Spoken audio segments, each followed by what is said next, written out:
First of all, thank you very much for M-SParc inviting us today. It's already a success for us to be in here, and it's a great opportunity to be on this stage. Really, it's exciting to be in front of people finally after years in this pandemic. Really. Good evening, everyone. My name is Gianmarco Sanfratello. I'm one of the co-founders of PlantSea.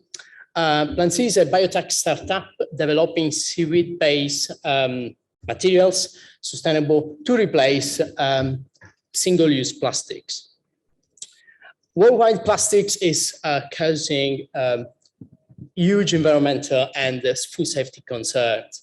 More than 70% of the plastic waste is actually in the form of packaging, and more than 10 million plastic ending in landfill make its own way to the ocean, threatening more than 90% of the marine organisms. To not talk about the climate change, plastic production and refining process contributed to climate change with the tons of billions of CO2 emissions per year. With PlantSea, we want to turn the tide on plastic pollution. So we develop seaweed-based sustainable material, and we are about to develop the first of its kind and unique seaweed-based pellet technology that will be useful and for many applications across many industries. We are particularly focusing on 3 industries at the moment. The packaging industry with the PlantSea pellet, a plastic-free, biodegradable, compostable, sustainable alternative for fruit, vegetables, and salad boxes. We also look at develop our seaweed-based film for soluble refill pods for shampoos and conditioner. And we want to bring this technology to the next level to apply in the agriculture sector for mulching film. So we essentially working on a platform technology. What does that mean? The platform technology is so developing this pellet, we could potentially use it for many applications across many industries. Imagine a seaweed-based film could easily take over a daily clean film, or it can be used for any sort of wrapping film for clothes, or even in construction material. We're developing both flexible and rigid seaweed-based materials. So we look at producing some packaging solution like a panel or box, but potentially it could be used for inner packaging solution to replace polystyrene, one of the most dangerous materials on the planet. So with the PlantSea pellet, we are really looking forward to use this seaweed-based pellet, which we should be essentially converting into pellet. So what we do really is taking a raw material like seaweed, and the seaweed that you just see in our sea beds every day here on the coast. And we transform that into a pellet, which then can be shaped in every sort of things, really. So we own IP on seaweed-based processes, and recently we started a patent application, so a few months ago, for the process, really. And so we cannot say more about the patent so far, but it just, we started after a successful IP audit, so that's quite promising.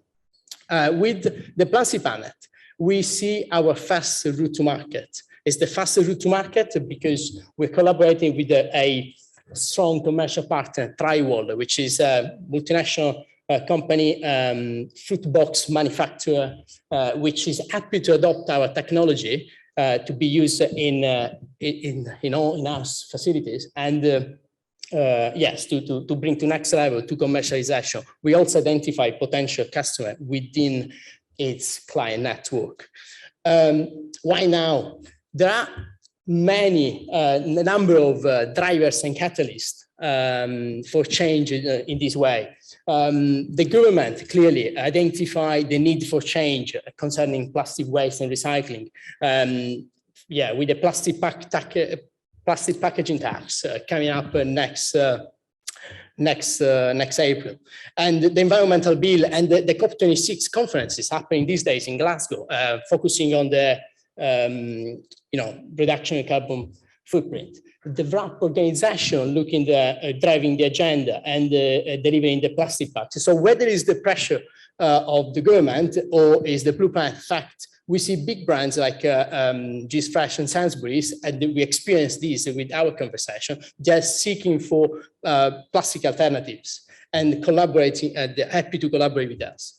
So from a commercial point of view, clearly, it's time to target the global panel market, which is worth to be over 900 million in the next 6 years, and we aim to get 1% of the UK market by 2024. So we are aware of our competitors of plastic-free alternatives, and with the PlantSea panel,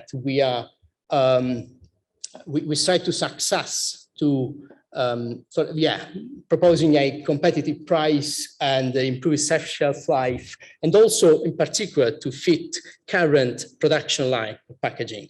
So many conversations we had with the potential customers, they're happy to adopt our low carbon solution and go ahead with the commercialization. I'll hand over now to Rhiannon, my business partner. Thank you so much.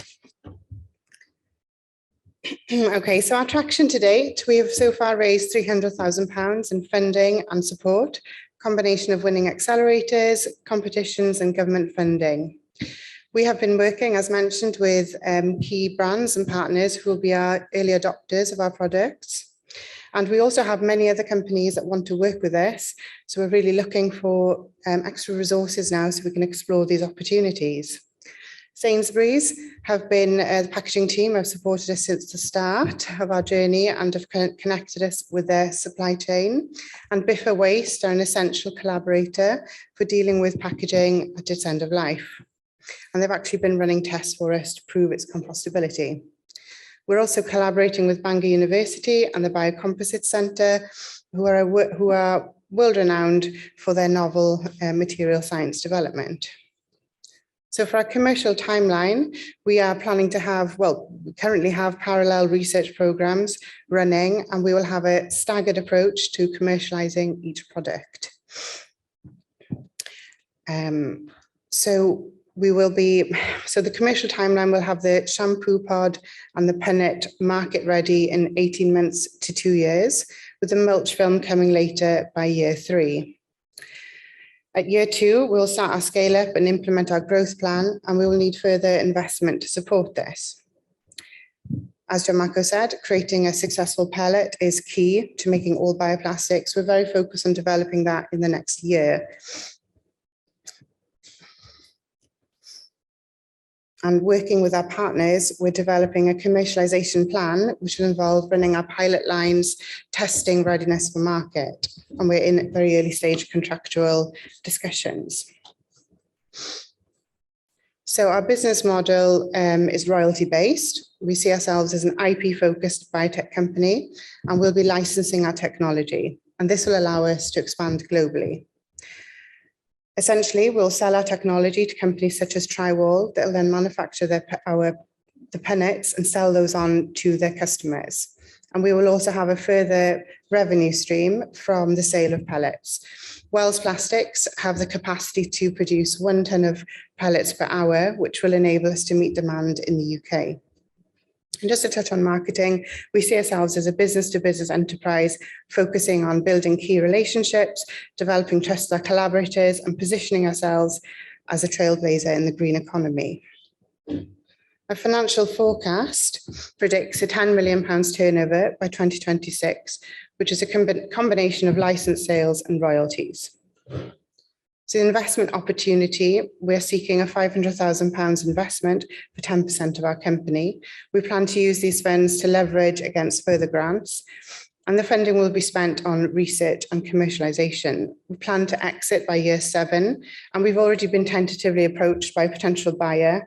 We expect to sell the company to a much larger technology brand. A team.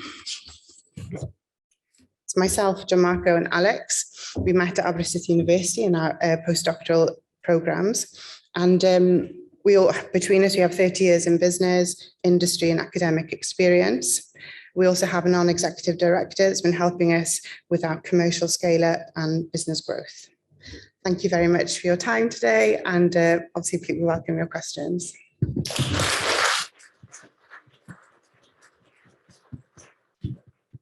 Any questions online, Emily? None yet. Have we got any in the room? Okay. I've got a question for you. Okay. The raw material that you're using is seaweed. So I'm just interested in terms of the availability of that raw material and you know how you get hold of it. So we're currently buying our seaweed from seaweed farms in Scotland and in Ireland. And we know of a few people that have put planning permission in for the seaweed farms in Wales. And if that goes through, they're very, very ambitious plans. So we would be able to buy our seaweed from Wales, which would be like the perfect solution. In Asia and in Europe, seaweed farming is huge and we'd be easily be able to buy it from there. But obviously, being a green business, we don't particularly want to ship our raw material from Asia or Europe. Thank you. I've got so many questions about this, but I'll just do one. You didn't actually talk about sort of cost comparisons. What sort of is the pricing compared to the existing competition? Okay, so I've got a bit more information on this one, but basically the punnet, we know that the supermarkets or the suppliers of the supermarkets have a threshold of about 10 pence a punnet, 12 pence maybe. So that's what we're aiming for. And we know that we will have a profit margin on that from our initial like techno-economic analysis. But obviously that is very much a work in progress as our, you know, our research develops and we get those figures nailed down, yeah. Any more questions on the floor? No? Thank you very much. Thank you. Thank you.